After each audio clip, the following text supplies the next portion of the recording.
joining. So my name is Connan Snider, and I lead the data science and pricing team at Just Auto Insurance. So let me start by just kind of giving an overview of what Just is doing. So Just Auto is a super new company. So we've been selling car insurance policies in Arizona for right around a year now. We have a minimum liability and a full coverage product. And this year working on kind of expanding to other states. The way the products work is it's all app based. So you go download our app. You give us permission to track your GPS location, track your phone sensors, accelerometer, gyroscope, etc. And then you sign up for a policy, and your kind of first policy with us is a 30-day policy, the price of which is based on a limited set of kind of traditional rating factors. So, where you live, how old you are, things like that. And then you start driving with us. And after you drive with us for a bit, we offer you your second 30-day contract. And that second 30-day contract is partially based on your kind of limited set of traditional rating factors, as well as the limited amount of driving data that we have on you for that first contract period. And then as you go, we keep offering you 30-day policies, and each of which is kind of based more and more on the driving data that we collect for you, and less on kind of those earlier traditional rating factors. And it's all pay per mile, and all app based, as I said. So no devices. How you track pay per mile without devices in the car is kind of a question for another day. What I want to talk about today is this thing that I mentioned earlier. So we use some traditional rating factors, but it's a limited set, right? And so we don't use, for example, education. We don't use occupation. Crucially, we don't use credit, which is, as I'm sure many people know, is sort of a huge chunk of the determinant of premium for a lot of companies in this industry. As kind of an aside, we shouldn't use it as an industry. It's very highly predictive, but we shouldn't use it. It's highly discriminatory. The way the winds are blowing, we probably won't be able to use it for very long, and we just don't use it. Let me see if. Sorry. Okay, so that's great, and that's all well and good. So but whenever you kind of when your competitors use a rating factor that you don't use, that of course opens up the possibility of adverse selection, right? So, and I'm sure most people are kind of familiar, at least in passing, with the concept of adverse selection. So in this concrete example of credit scores, there are good credit people and there are bad credit people. Just because we don't use credit score charges a price in between them. That price looks very bad to the good credit score people who can go to a competitor and get a much lower rate. It looks very good to the bad credit people, high risk people that would get a higher rate at a competitor. And so what happens is that those kind of bad risks start piling into your book, and your costs increase, right? So in a lot of contexts, in a lot of insurance contexts, it's kind of safe to ignore adverse selection, in that it's dealt with at an underwriting phase, or it's just not that important a phenomenon, right? Once you start sort of thinking that in your world, in your pricing world, adverse selection is kind of a real thing, it's a real first order phenomenon, then you have to do some stuff it kind of changes the way you think about how you're going to do modeling, how you're going to do pricing, how you're going to do all that. So today I want to talk a little bit about kind of what Just Auto does, and how to sort of think about adverse selection and address adverse selection, and how it kind of changes our thinking about the models that we want to build, and kind of how we build them. So we do a couple of things. So one is we try to get better data, right? We try to replace that credit data with this great direct measurement of driving quality. And to do that, we're investing in sort of more data, more contextual data to go along with and to attach to the telematics data that we use. So second, we are providing customers with information on how they can. We don't want to think about risk as kind of a fixed characteristic. We want to think about risk as something that can potentially be changed. We can potentially get people to drive more safely, to be safer, to be lower cost. And to do that, we're trying to give customers information to tell them how they can do that. So information on how they're driving, how they can improve their driving. And also we're trying to use our sort of unique pricing structure, our 30-day pricing structure, to create strong incentives to get them to want to actually take those changes, make those changes that will make them less risky. And in so doing, we hope to kind of combat the adverse selection problem that we might have with advantageous selection by only getting people that are willing to drive safely, are willing to put some effort into driving safely, and willing to put some effort into driving safely for a reward. Okay.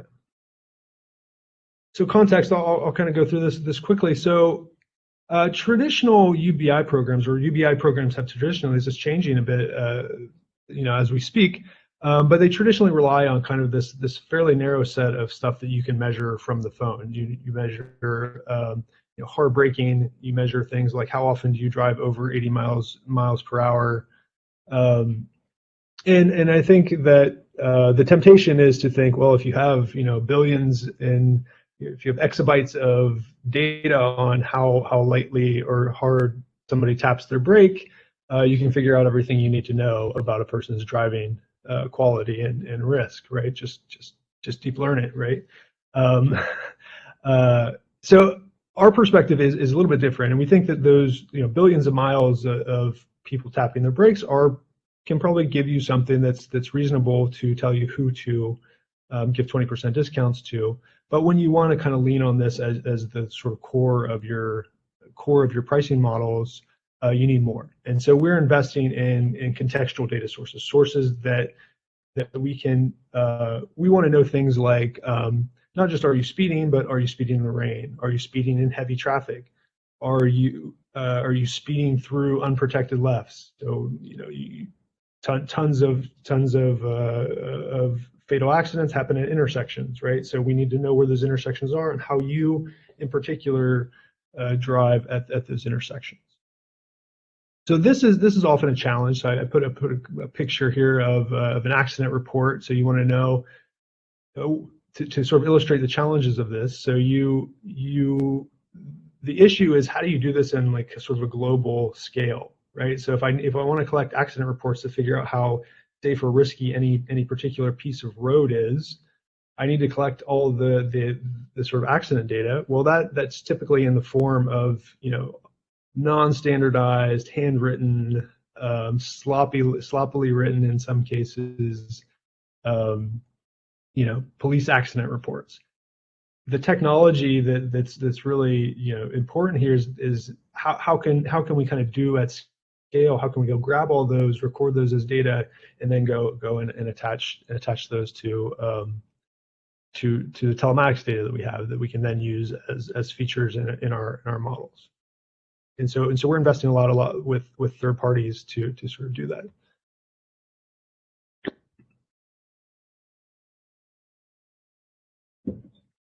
So the other bit is reducing risk. So we want to give people information and incentives that will help them to be safer drivers and give them the motivation to be safer drivers.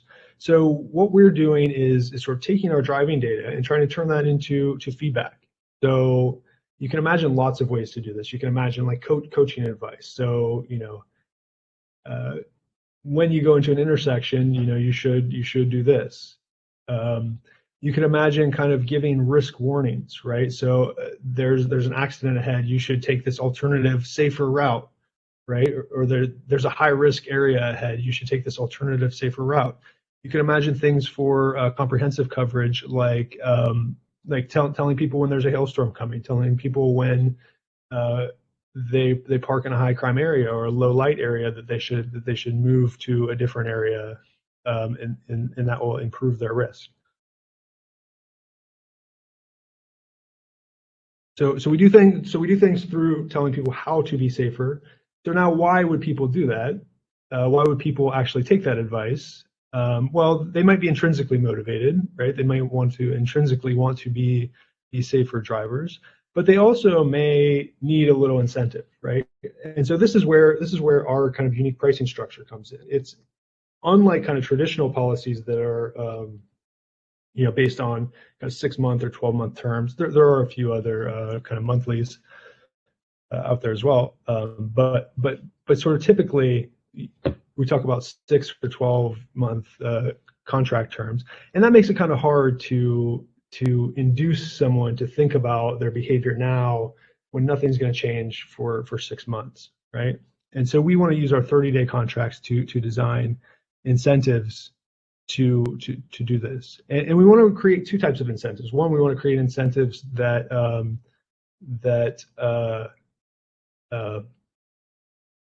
when you're insured, we want you to think about how my price is going to change. And also, before you're insured, we want you to think about it. Like, if you're the type of person that is not going to want to drive safely, we want you to sort of not take us up on that.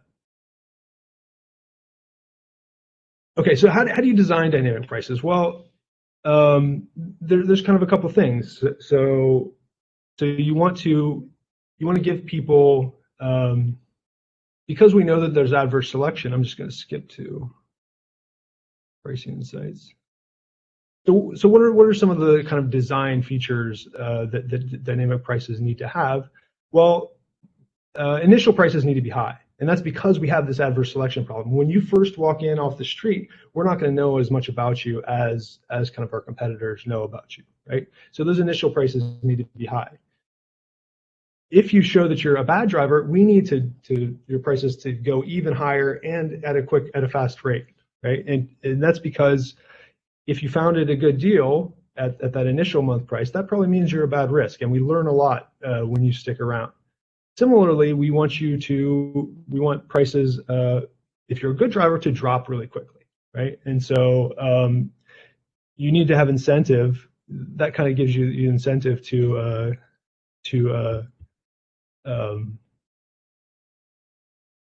drive safely, and it attracts people who know that they're going to drive safely, who know that they either are good drivers or they're going to put a lot of effort in becoming good drivers to get this deal. Okay, so now at the end, I'm going to finally talk about what this means for AI. So once you sort of embrace or accept the fact that adverse selection is important in your world, there's a couple of things you need to do, right? You think a little bit differently about the problem, right? And so now, kind of typical, the loss models that are typically estimated to sort of price insurance, we now have to think a little bit differently about them, right? Because what adverse selection means is that those loss models depend on the mix of customers that you're getting, and that mix of customers that you're getting depends on how smart you were about setting up your dynamic prices, and how high your prices are, what price levels you're setting, as well as kind of how smart you were about designing those dynamic incentives and creating that advantageous selection, right? And as if you think about what it is to be a new company, it's to be a company that's learning, right? It's to be tuning all the time. We want to tune our prices, but as you tune those prices, the mix of people change, and so the loss costs change, and those loss models depend on where you were,